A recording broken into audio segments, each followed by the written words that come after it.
आज की इस वीडियो में हम लोग देखने वाले हैं आप अपने एंटायर वर्डप्रेस वेबसाइट को कैसे रीसेट कर सकते हो। और सबसे पहले हम लोग जान लेते हैं कि रीसेट करने की जरूरत पड़ती क्यों है।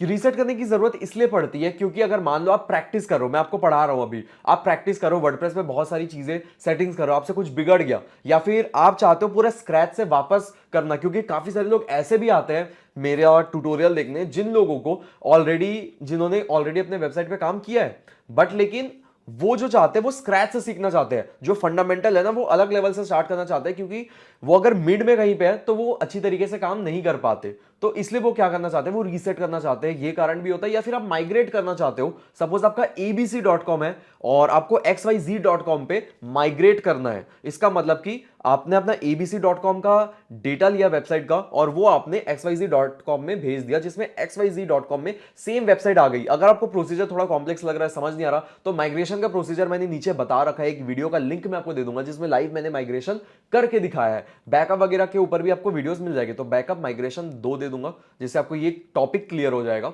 और फिर उसके बाद अगर हम लोग बात करें कि हमने माइग्रेट कर लिया, अब abc.com में वो वेबसाइट के डेटा का हम लोग करेंगे क्या, तो हम लोग क्या करते हैं, रीसेट कर देते हैं, जिससे हम लोग एकदम स्टार्टिंग से फिर से वेबसाइट क्रिएट कर पाए। तो काफी बार हम लोग रीसेट इसलिए भी करते हैं क्योंकि अब हम लोग अपने सर्वर पे एक वर्डप्रेस इंस्टॉल कर लेते हैं, सब डोमेन वगैरह बना के। तो इंस्टॉल करने के बाद हमारा नेक्स्ट प्रोसीजर क्या रहता है कि हम लोग वो डेटा को क्लाइंट को ट्रांसफर करते हैं, जब उससे फुल पेमेंट आ जाती है तो उसके बाद हम लोग क्या करते हैं, अपने वर्डप्रेस को रीसेट कर देते हैं। तो ये कुछ सिनेरियोज रहते हैं रीसेट करने के। तो चलिए अभी हम लोग स्क्रीन पे चलते हैं और देखते हैं कि कैसे आप रीसेट कर सकते हो। अभी आपको प्लगइन्स के ऐड न्यू प्लगइन में सेक्शन में जाना है।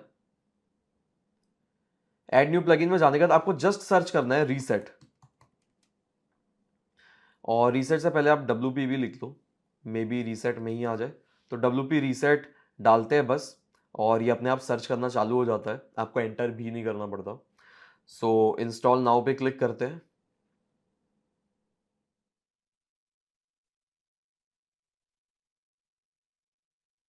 इसके अलावा और भी आप देख सकते हो बहुत सारे प्लगइन यहाँ पे नीचे मिल जाएंगे। तो ये मैंडेटरी नहीं है कि आप यही प्लगइन इंस्टॉल करो, बट लेकिन मैं इसको यूज कर रहा हूँ, काफी फैमिलियर हूँ, तो मैं इसी को बताऊंगा। तो मैं रिकमेंड करूंगा आप भी यही यूज करो, बेस्ट है, वन ऑफ दी। इसको एक्टिवेट कर लो इंस्टॉल होने के बाद। आफ्टर एक्टिवेटिंग इट आपको साइड में ऑप्शन मिल जाएगा कहीं ना कहीं WP रीसेट का। सो यहाँ पे हम लोग देख लेते हैं, सेटिंग्स में मे भी मिले ऑप्शन। सो अगर आपको यहाँ से नहीं मिलता, आपको कंफ्यूजन होता है कि WP रीसेट है कहाँ पे, तो चिंता की कोई बात नहीं है। प्लगइन्स के इंस्टॉल्ड प्लगइन्स में जाना है, और इंस्टॉल्ड प्लगइन्स में आपका एक प्लगइन रहेगा WP रीसेट। ये आपको दिख रहा है, ओपन WP रीसेट टूल्स। आप इस पर क्लिक करोगे तो आपका WP रीसेट टूल ओपन हो चुका है। और चिंता मत करो, ये पेड, ऐसा आपको जरूरत नहीं पड़ेगी पेड प्लान लेने की। तो एक बार हम लोग साइड में कहीं पे भी आप क्लिक करोगे ये हट जाएगा। सो नीचे स्क्रॉल डाउन करते हैं तो यहाँ पे आपको ऑप्शन मिलेगा साइट रीसेट। तो साइट रीसेट में आप देख सकते हो रीएक्टिवेट करंट थीम एस्ट्रा। जैसे करंट थीम अभी मेरा लगा हुआ है एस्ट्रा, तो क्या मैं इसको रीएक्टिवेट करवाना चाहता हूँ? सो नहीं, मैं नहीं करवाना चाहता, तो मैं इसको अनचेक रहने दूंगा। रीएक्टिवेट WP रीसेट प्लगइन, तो WP रीसेट प्लगइन को भी मैं रीएक्टिवेट नहीं करने दूंगा। रीएक्टिवेट ऑल एक्टिव प्लगइन्स, तो प्लगइन्स की जरूरत है कि नहीं है उसके लिए, बाकी तो पूरी चीजें रीसेट हो जाएगी। सो एक बार मैं दिखा भी देता हूँ, जो ये बैकअप वाला है ना, मैं साइड में एक ओपन कर लेता हूं कि इसके अंदर डेटा क्या क्या है। सो ये आप देख सकते हैं, ये अपना एक होम पेज बना हुआ है। ये हमारा पेजेस में, ऑल पेजेस में हम लोग जाएंगे तो ये भी आपको दिख रहा है कि पेजेस वगैरह भी बहुत सारे बने हैं, वू कॉमर्स है, तो बहुत सारी चीज़ें इसके अंदर ऑलरेडी डन है। सो अभी हम लोग क्या करते हैं, सबसे पहले यहाँ पे रीएक्टिवेट को ऑफ करके रख देते हैं। रीएक्टिवेट ऑफ रहेगा, और हम लोग को यहाँ पे क्या करना है, टाइप करना है रीसेट, एग्जैक्टली जैसा ये लिखा है ना, डबल कोलन के अंदर, सॉरी कोलन नहीं, कोटेशन के अंदर, डबल कोटेशन के अंदर जो लिखा है रीसेट। रीसेट लिखने के बाद रीसेट साइट पे क्लिक करेंगे, रीसेट वर्डप्रेस। सो अब ये प्रोसेस में है रीसेटिंग के, एक बार रीसेटिंग का प्रोग्रेस आपका कंप्लीट हो जाए। सो अभी आप देख सकते हो हमारा जो स्क्रीन है वो काफी ज्यादा मिनिमलिस्टिक हो चुका है। और यहाँ पे अब हम लोग जाते हैं अपीयरेंस में और थीम्स में जाते हैं। तो थीम्स में आप देख सकते हो ऑलरेडी इंस्टॉल्ड है। एज यू नो कि हमारे पास प्रो नहीं है, तो कुछ कुछ चीज़ें तो रहेगी, तो कुछ चीज़ें हमें मैनुअली करनी होती है हटाने के लिए। बट लेकिन अभी हम लोग पेजेस पे भी जाते हैं। पेजेस में आप देख सकते हो सारे पेजेस डिलीट हो चुके हैं। अपीयरेंस में जाएंगे तो थीम्स भी है, तो थीम को आपको मैनुअली एक बार डिलीट करना पड़ेगा। तो एक बार मैं डिलीट कर देता हूँ मैनुअली थीम। तो आप यहाँ से सारे थीम को डिलीट कर सकते हो एकदम नए की तरह बनाने के लिए। अभी ये प्रोसीजर मैं कर रहा हूँ, इसको भी डिलीट कर देते हैं। और ये वाला अभी ऑन है, तो साइड में इसको डुप्लीकेट करके